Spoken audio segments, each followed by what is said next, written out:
अस्सलाम वालेकुम। तीसरी जंग अजीम शुरू हो चुकी है और हमें अंदाज़ा नहीं है कि हम उस जंग में कूद पड़े हैं और ये जंग इतनी ख़तरनाक है कि ये दूसरी जंग अजीम की तरह नहीं होगी कि जिसमें सिर्फ एक जगह न्यूक्लियर हमला होगा और उसके बाद दुनिया फिर एक रिज्यूम हो जाएगी। अब हमें दीवार से लगा दिया गया और हमारे पास कोई रास्ता बाकी नहीं बचा कि हम यूरोप पर एटमी हमला कर दें और हमारे पास अब ये सारा सिनेरियो सामने होता हुआ नजर आ रहा है। ये कहना है रशिया की टॉप पर्सनैलिटी का। ये जो शख्स आपकी स्क्रीन पर आ रहा है इसका नाम है दिमित्री ट्रेनिन। ये बेसिकली रशियन प्रोफेसर है और रशिया का पॉलिटिकल एनालिस्ट है, मिलिट्री एक्सपर्ट है। ये उनकी फौज में कर्नल रह चुका है और प्यूटिन इससे बहुत ज्यादा बड़े लेवल पर इंटेलिजेंस मालूमात शेयर करता है, यानी उनकी गवर्नमेंट। और ये स्टेट मीडिया से लेकर इंटरनेशनल सतह पर जाकर नैरेटिव बनाता, फिर पॉलिसी बनाता है। और इस सारी सूरत हाल के अंदर ये बड़े पैमाने पर इदारों का डायरेक्टर है और सबसे अहम बात यह है कि प्यूटिन के बहुत सारे मामलात को देखता है नैरेटिव के हवाले से। जो बात इस बंदे ने कह दी है, प्यूटिन ने जो सारी इंफॉर्मेशन इसको प्रोवाइड किया उसकी रोशनी में, उसके बाद तो ऐसा लग रहा है कि बस हम ज्यादा दूर नहीं है एक ऐसी जंग से, और शायद अब हम शुरू हो चुके हैं, उसमें दाखिल हो चुके हैं। इसने कहा है कि लोग सोचते हैं कि तीसरी जंग अजीम शुरू होगी, हम शुरू हो चुकी हुई है। उसने कहा आप दूसरी जंग अजीम को उठाकर देख लें, वो एक दिन नहीं हुई थी, वो उससे पहले शुरू हो चुकी थी। इवेंट्स काफी देर से हो चुके थे, बस उसके बाद एकदम फिर पीक पर ये सारे का सारा मामला हुआ और वो जंग छिड़ गई। अब सुनिए जरा इसने क्या कहा, जो बात समझने वाली है, जो इंतहाई खतरनाक है। उसने कहा इस जंग में दो लकीरें खींची जाने वाली हैं, एक होगा यूरोप और अमेरिका और दूसरी साइड पर होगा चाइना और रशिया। उसे कहा कि अब ये ज़हन में रखिएगा ये कोई नई जंग नहीं होगी, हम इस जंग में एंटर हो चुके हैं। और अब सबसे बड़ा मसला ये है कि रशिया की नेटो के साथ और यूरोप के साथ न्यूक्लियर जंग होने वाली है। और इस सूरत हाल में जो इसका खतरा है वो डे बाय डे बढ़ता जा रहा है। डोनाल्ड ट्रंप जब व्हाइट हाउस आया था तो हमने सोचा था वो आएगा और आकर लड़ाई बंद करवाएगा और मामलत करेगा, लेकिन उसने आकर एक नई तबाही का दरवाजा खोल दिया है।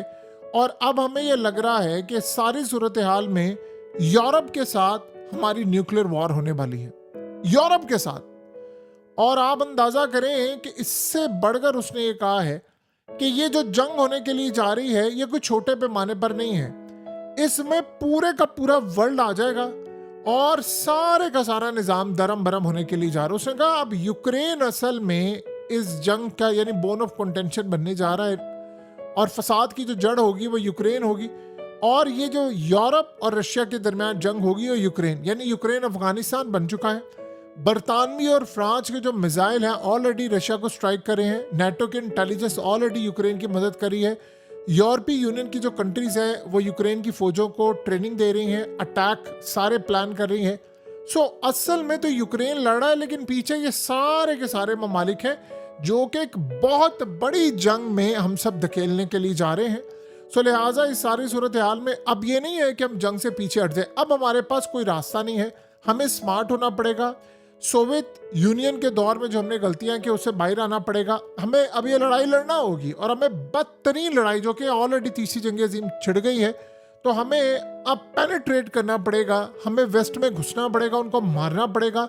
ये जो बैटल फील्ड है ये बहुत बड़ी है, हमारे साथ नॉर्थ कोरिया शामिल होगा, हमारे साथ चाइना है और हमें इस जंग में बड़े पैमाने पर अब लड़ाई करनी है, स्ट्राइक करना है, मारना है, मिसाइल मारने हैं, न्यूक्लियर तैयार रखने हैं और फौजों को तैयार रखना है। एयरफोर्स हमारी तैयार है, हमारे जहाज तैयार हैं और जो रास्ते में आए हमें उसको मारना है।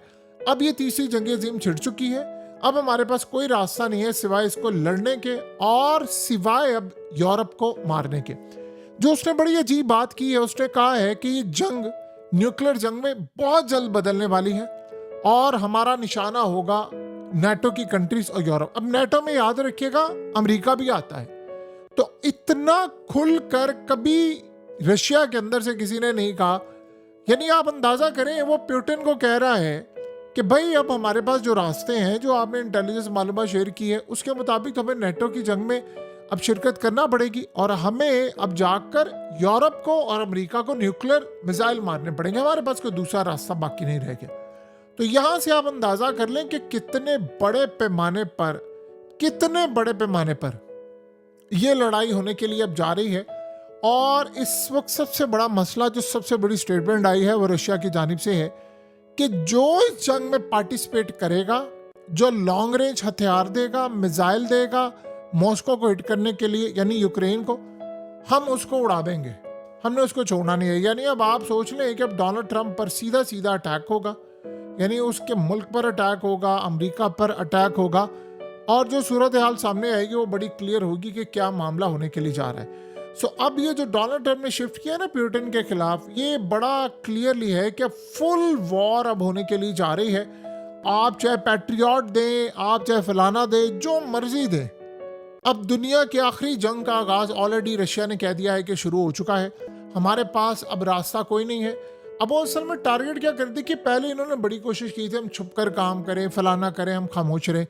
अब उनको ये बात समझ आ रही है कि देखिए यूक्रेन को तो अमेरिका चला रहा है, पीछे ताकतें चला रही हैं। आप इमेजिन कीजिए होता क्या है। ये यूक्रेन की जंग कायम करना इतना ज़रूरी है इनके लिए, इसको अलाइव रखना, क्योंकि होता क्या है कि जो एड आती है, मिसाल के तौर पर $350 अरब जो जेलेंस्की को दिए गए थे, उसने क्या किया, उसने $350 अरब के हथियार, असला, लॉकहीड मार्टिन से लेकर तमाम बड़ी कंपनीज जो जिनको ब्लैक रॉक ओन करती है, यानी उसको हैंडल करती है उसके कॉन्ट्रैक्ट्स को, उससे खरीदे। और उसमें सारे जर्नैल से लेकर टॉप लेवल के लोग शामिल थे, सब लोग शामिल थे। आपने देखा नहीं है कि डोनाल्ड ट्रंप ने आकर पहले $350 अरब का हिसाब लिया तो वो खड़ा हो गया। आप सोचो उसके बाद क्या मामला है। वो मिसाइल मार दिए, सब कुछ मार दिए, उसमें जो करप्शन हुई, पैसा गया, स्मगलिंग हो रही है, मंशियात का धंधा चला, यूक्रेन अफगानिस्तान बना हुआ है। सो ये सारे के सारे ममालिक अब मनी लॉन्ड्रिंग और पैसा, ये सब कुछ इसमें जारी है, लेकिन कोई इसको रोकने के लिए तैयार नहीं है। सो ये जो लड़ाई है, इस वक्त जो जंग है, ये बड़ी खतरनाक होने के लिए जा रही है। इसमें देखिए अमेरिका के फौजी अड्डे नहीं बचेंगे इस दफ़ा। और एक बात आप ज़हन में रखिएगा, इस दफ़ा अगर डोनाल्ड ट्रंप ने लॉन्ग रेंज मिसाइल दिए तो बहुत सारे लोग शायद इस बात को समझेंगे नहीं। अमेरिका के फौजी अड्डे पर जो ईरान ने अटैक किया था कतर में, आपको पता है कि उसके असरात कितने ज़्यादा खतरनाक हैं। उसके असरात इतने ज़्यादा खतरनाक हैं कि ईरान ने वो जो रस्म थी आज से पहले, बहुत सारे ममालिक कहते थे, मिसाल के तौर पर रशिया की जंग छिड़ी, अब यूरोपियन कंट्रीज ने या बहुत सारे ममालिक ने कहा रशिया को कि देखिए अमेरिका का फौजी अड्डा है हमारे मुल्क में, आपने अटैक नहीं करना, हम अमेरिका को मना कर देंगे कि वो इस्तेमाल नहीं करेगा। मिडिल ईस्ट में यही होता रहा ना। अब ये मामला नहीं रहा, अब मामला तो हो गया ख़त्म।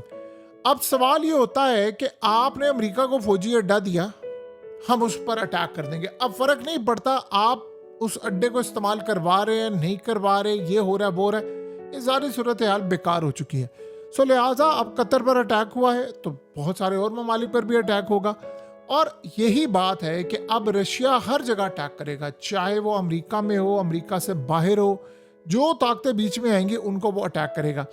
अमेरिका के वॉरशिप निशाने पर होंगे, यूरोप के वॉरशिप निशाने पर होंगे, यूरोप के बहुत सारे ममालिक अब निशाने पर होंगे। और जो 6000 के करीब इनके न्यूक्लियर वॉरहेड्स हैं, इन्होंने जर्मनी को टारगेट करना है, फ्रांस को टारगेट करेंगे, इटली को टारगेट करेंगे, पोलैंड को टारगेट करेंगे, बेलारूस में डिप्लॉय करेंगे, अपने मुल्क में डिप्लॉय करेंगे, बहुत सारी रियासतों में डिप्लॉय करेंगे, हर जगह पर।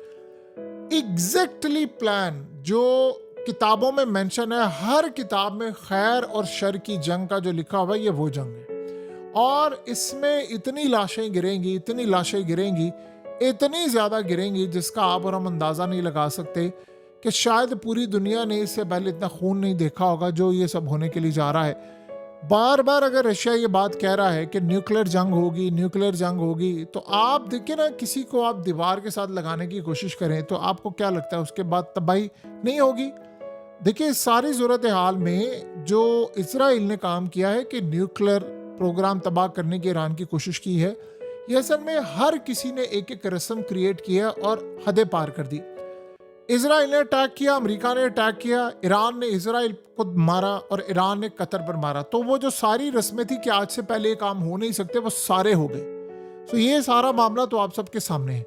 सो अगला जो मरहला आने वाला है उसमें वो अमेरिका पर भी न्यूक्लियर अटैक हो जाएगा। और देखिए अमेरिका जिस तरह चाइना में मदाखलत कर रहा है, जिस तरह चीज़ों को वो देख रहा है, अमेरिका को ये बात अच्छी तरह पता है कि आने वाले वक्त में हमारे साथ भी सारा काम होने जा रहा है और पीछे बैठा सिर्फ एक मुल्क।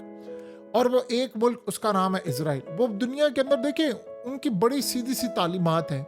वो कहते हैं कि दुनिया में आखिरी जंग छिड़ेंगे नहीं तो हमारी हुकूमत कायम होगी नहीं, हमारी बादशाहत कायम होगी नहीं। और वो हज़रत सुलेमान, हज़रत दाऊद के दौर की बादशाहत को वो समझते हैं कि हम कायम इसीलिए कर पाएंगे जब हम पूरी दुनिया में तबाही करेंगे। तो बहरहाल ये उनका अकीदा है, और क्या होगा ये तो किताबों में ऑलरेडी मेंशन है, लेकिन जो होगा वो इतना खून होगा कि शायद हमने इससे पहले खून नहीं देखा होगा।